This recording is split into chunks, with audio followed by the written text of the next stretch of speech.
नमस्कार, next 9 news देख रही हैं आप और मैं हूं आपके साथ प्रज्ञा सिंह।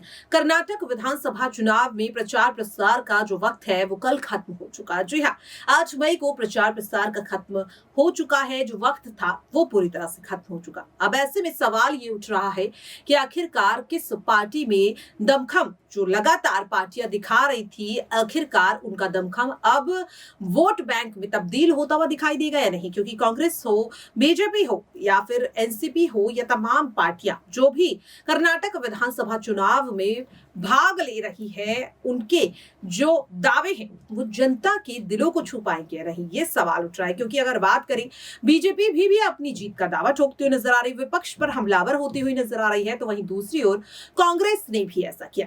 इस बीच आज के इस खास वीडियो में हम बात करने वाले हैं एनसीपी पार्टी की। जी हाँ, राष्ट्रवादी कांग्रेस पार्टी के चीफ शरद पवार वो बीते कई दिनों से चर्चा में है। खास तौर पर जब से उन्होंने अपने इस्तीफे का ऐलान किया, तब से शरद पवार पर लगातार सभी की निगाहें बनी हुई है। क्योंकि चुनाव में इतना कम वक्त रह गया है, उनका कार्यकाल भी जल्द ही खत्म हो जाएगा। लेकिन उससे पहले शरद पवार के इस्तीफे ने कहीं ना कहीं सियासी गलियारों में बवाल मचा दिया। उन्हें मनाने के लिए उनके परिवार, उनके समर्थक, उनके नेता और कई विपक्षी दलों के नेता आ गए, उनके हाथ जोड़ने लगे उनके सामने। और आखिरकार शरद पवार ने जो फैसला है वो वापस ले लिया। लेकिन अब जिस तरह से कर्नाटक चुनाव को लेकर शरद पवार ने अपना मास्टर स्ट्रोक खेल दिया। जी हाँ, आपको बता दें कि प्रचार प्रसार का जो वक्त है वो तो खत्म हो चुका है, लेकिन आरोप प्रत्यारोप का जो दौर है वो अभी भी जारी है। और इसी कड़ी में अब एनसीपी चीफ शरद पवार का बड़ा बयान सामने आया है। आपको बता दें कि एनसीपी चीफ शरद पवार ने प्रधानमंत्री नरेंद्र मोदी के चुनाव प्रचार को लेकर हैरानी जताई है और साथ ही उन्होंने कहीं ना कहीं बीजेपी पर एक तरीके से निशाना भी साध दिया। उन्होंने कहा कि कर्नाटक में चुनाव प्रचार के दौरान धार्मिक नारे लगाए हैं। जब कोई चुनाव में धर्म या धार्मिक मुद्दे को उठाता है तो लगता है ये अलग तरह का माहौल है और ये अच्छी बात नहीं है।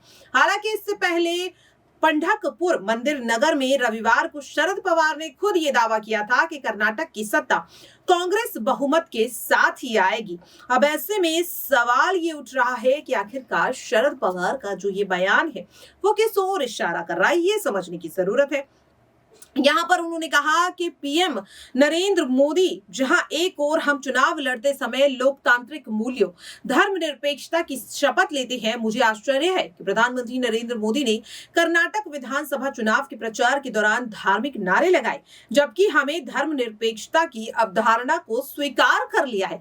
फिर आखिरकार ये धर्म से जुड़े नारे क्यों लगाए जा रहे हैं? क्या कहीं ना कहीं हिंदुत्ववादी जो सोच है उसे बढ़ावा देने की कोशिश कर रहे हैं? क्या कर्नाटक की जनता को कहीं ना कहीं धर्म के आधार पर बांटने की कोशिश देश के प्रधानमंत्री नरेंद्र मोदी कर रहे हैं? यानी कि सीधे सीधे चुनाव से, मतदान से महज एक दिन पहले शरद पवार ने कर्नाटक की जनता के दिलों में अपना एक आखिरी मास्टर स्ट्रोक मार दिया है। अब ऐसे में देखना यह होगा कि जो शरद पवार ने ये मास्टर स्ट्रोक चल दिया है, इसका फायदा एनसीपी को अब कर्नाटक विधानसभा चुनाव में होगा या नहीं, देखना काफी दिलचस्प होगा। आज के लिए इस खास खबर पर इतना ही। बाकी ऐसी ही तमाम अपडेट से जुड़े रहने के लिए देखते रहिए नेक्स्ट 9 न्यूज। नमस्कार।